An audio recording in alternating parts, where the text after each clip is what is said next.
stock exchange. Maybe before we talk about that, because there's a whole section around that, let's talk about when you returned.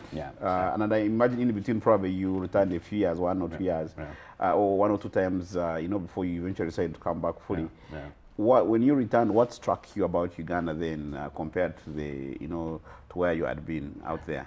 Uganda then was going, and there was a lot of liberalization coming in. Liberalization of different things.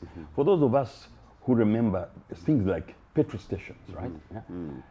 You would only have an ESSO or something like that. The area was liberalized.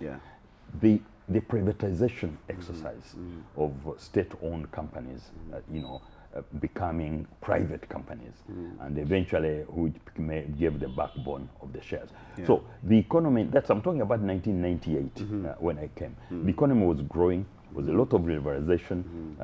There were a lot of changes happening, and so I came at a time when the private sector was really picking up, and hence the argument for a stock exchange that it can help the private sector raise money through the capital market.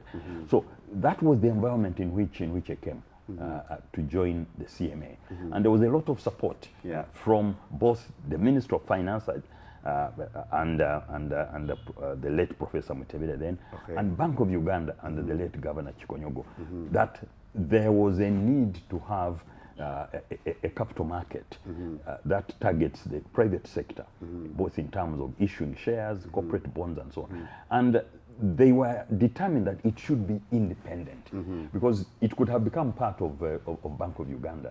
But at that time, they wanted an independent capital market. And the support we got was towards independence. You have your own, of course, the law requires you to have your own board, have your own building, so that there is that independence. So that was the environment in which I came and which we were operating.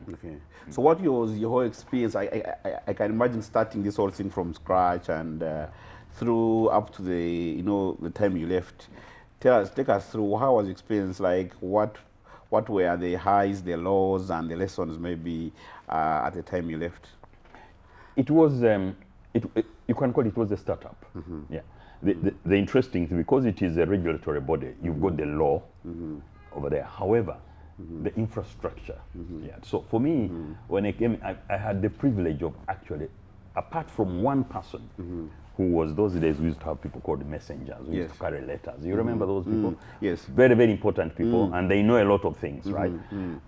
Apart from that, I actually recruited my own staff, right? When I say recruited my own staff, of course the board was doing the recruitment at that level. So it was what you actually call a startup. And therefore, I was involved in the recruitment, in building the culture of the organization, in look at success. The other thing that was struck is important to remember, it was a new concept to many people. There were people, of course, who may have had shares in other different exchanges. It was a new concept. So the important thing was to create awareness. In fact, to make the noise. And then create the awareness. You had the challenge of getting, where do you get the staff? So the staff that you have will not have had experience in capital markets. However, there were a lot of those who have the potential. So my honor and the privilege, and something that I always remember, is that I would go out. We do recruit people, and these people came in the organization. We exposed them.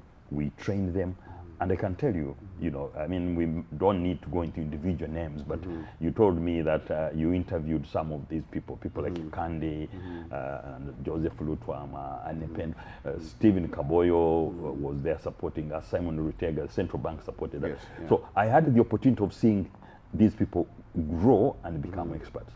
I totally subscribe to the idea that you need your EXCO, executive team, to actually be smarter than you. Because that is, I think Steve Jobs, that's why you hire them. So building awareness, building licensing you know, stockbrokers, fund managers, listing the first companies, and then, but the important thing, seeing that these people are growing, they have become experts now in an area that did not exist, is something that I always will treasure and say that I was lucky to be able to do that. Because it is one thing to join an organization as a CEO when it's already established, and the opportunity also, I say, the opportunity to grow the culture of the organization, that was for itself. Of course, challenges was funding. Yeah.